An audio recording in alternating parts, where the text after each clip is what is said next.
Good afternoon. Welcome to OptionsTender. It's Monday, June 16th, 2025. So we went through a lot of these indicators and we went through the indices on Friday and the week analysis, and nothing's changed here. What has happened is we're backtesting. So really we're just marching in place until the market has what information it wants, and that might be FOMC. So perhaps we don't get anything till Wednesday. We'll see. But I'm going to show you just the indicators so we can continue to follow these indicators and learn how to interpret them. That's why we do this every single day. So we'll zoom through those and give you a visual of the VIX, and that's all you need really altogether. But if you want more access to, I went through just about every stock that I cover on a regular basis for $4.99 a month. That's our individual analysis stock. And I talked about a lot of different things that adds on to our thesis. But if you're into that, then consider that. Otherwise, we're doing this at 1:30 p.m. Eastern Standard Time. If you want to get these videos intraday, consider becoming a YouTube supporter. It's a member for 99 cents a month. It helps just keep this channel maintained so we can do these videos often. I spend a lot of time doing them, and so just a little bit of support is fantastic, and I appreciate you guys. So we have SPX on the daily time frame, and you can see I put this line here. This trend up top here, it's valid now, and we're back testing it. We had our bearish rising wedge, broke down, formed another wedge, broke down, and back testing once again. So you can just tell the market's really not going anywhere. It's just waiting for, in this case, FOMC. And if I would have known, way back here that we're gonna hold out and just go up until the next FOMC, that's the information we're waiting for, then everything would be really easy and everybody would be rich. But so now that we're close to it, we can see that's sort of the magnet on the information that's coming up. Now, anything can happen. With that said, it is options expiration. So we can be up big today, we can be down big tomorrow, and still stay in this same range, right? And wait for information. But I do have some cycles and everything. Again, we went through that with the individual members that are coming into this Friday. Okay. All right. So moving averages, we're holding above. We're bullish. We're into resistance. So just remember, call an oscillator. The McClellan summation was fantastic for the weekend analysis, and it really gives us a perspective from the higher time frame on what's happening. And this is the oscillator. It takes daily information, and we're getting negative divergence, and we're really just following this trend to the downside. Brett, this week we're right back at neutral. Anytime we could roll over, and it could be pretty harsh, so be careful. DMARC, we talked about a lot of DMARCs on weekly time frames and such, and this weekend analysis, I think you'll be really surprised to see a lot of the accounts that are on the higher time frames. It's really cool to see this at on turns. Awesome oscillator heading lower. Money flow, let's go to SPY.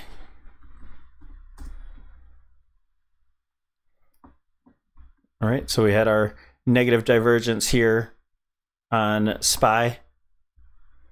I don't know if I took that off or, I'm not on the divergences page. Let me go over to divergences, this board here, the negative divergence here. Money's flowing out, we're in distribution. No volume shelf, just getting really tight here in the Bollinger Bands. And the Elliott oscillator, nothing new to see here. We haven't made a new high, so there's nothing to, see if this went lower or higher. Okay, so I showed all the targets in the weekend analysis, so we're just going to go to the 65 here.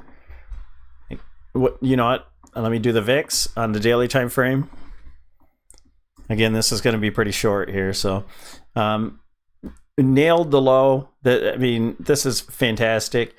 We talked about the ideal low being on last Thursday. It happened, and then we ended up having a good sharp move to the upside, and we're holding to that support. I said 19 would be really, really important. We're holding it again.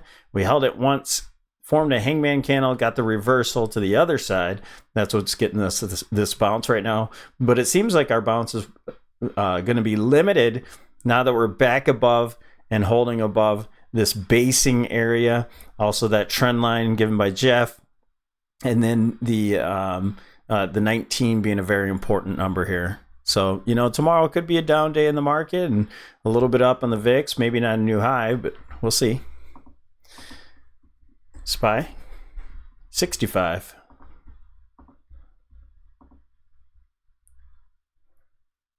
On the 65, here's the traditional look here. We have the bearish rising wedge, broke down, formed a new wedge, and guess what? We're just backtesting. Moving averages, back above, nothing to see here. Bullish stance. Looking at the indicators, we made our divergent highs already, but if we were to eke out just a brand new high, I do have a count for that. If it does, they're speculative, so it doesn't really matter. So we could go into the options expected move just a little bit higher here. If we do that, and guess what? Another divergence. Boom. We don't have it yet though, so we'll see what happens. Slow stoke is up high. So we had our ascent here to the upside, and that formed the bounce. Let's see if this rolls over before we get a new high there. And what I didn't notice at the end of the day was we had a positive divergence on the last move to the downside. All right, so positive divergence, that gave us the bounce. Let's see what happens next. Awesome oscillator. Again, same thing. Getting into the negative territory though. DMARC had her nothing really, just get a 4 count. Money flow, had money flowing out. Distribution, if we get a new high here, that's another divergent high. Bollinger Band, assuming that's getting pretty tight. Yep, and got to the bottom of the Bollinger Band with the positive divergence. So if you'd have bought into Friday, which I added on a small SPY call, but that's about it. And so that played out nicely, and we just added that on to our puts today. Nothing else there. Elliott oscillator, again, we don't have a new high, so there's not really anything to kind of compare it to. We had the divergence here showing that we were getting into our wave 3s into wave 5s. Now, anything else? If you're new, pretty simple here. We're looking for a wave 5 to be complete. Now, you can easily say 1, 2, 3, 4, 5. This is a 5-wave clear move here, and then 3-wave correction. Now, if this is the 1, 2, 3, 4, and now we have an extension 1, 2, 3, 4, 5 for wave 3, then this goes on to make those divergent highs, and then that's the end there.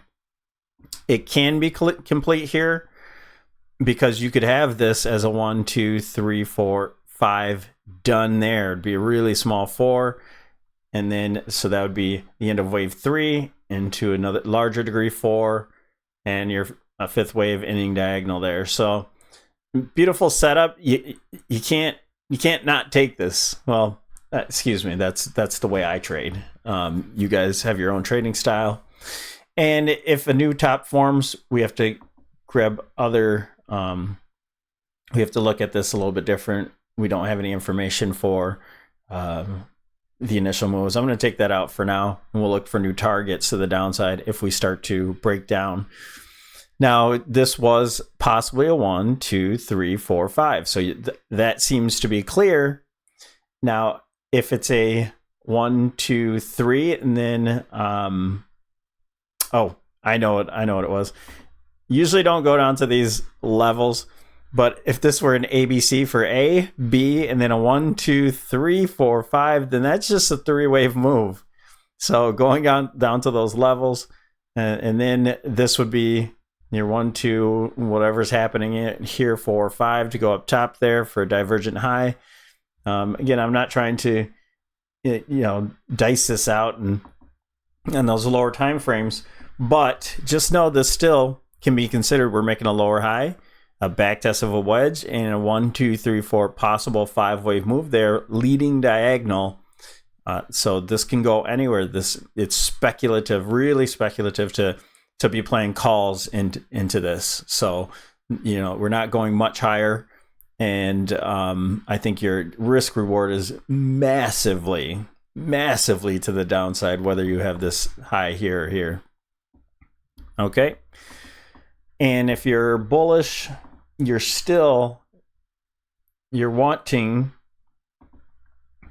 something to occur like this, where even if you get that new high there, you want this to be, whether this is a 1 or this is a 1, get a 2 pullback and continue higher. That would be the most bullish scenario. Now, I did show some other scenarios on Friday, so check that out if you want to. But basically, all in all, is this zone here, and that happens to be a gap. If that breaks down, your probabilities of a bearish situation is getting much higher.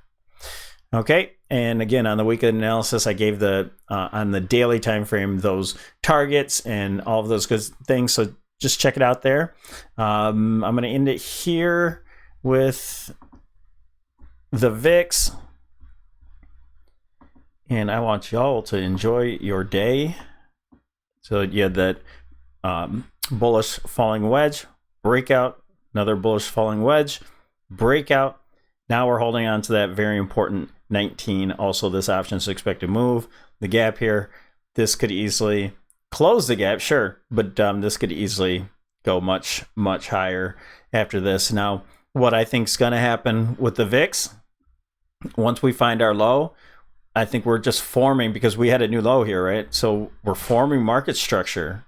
High, higher low, higher high, higher low. So I don't think this goes in a straight shot, just straight up.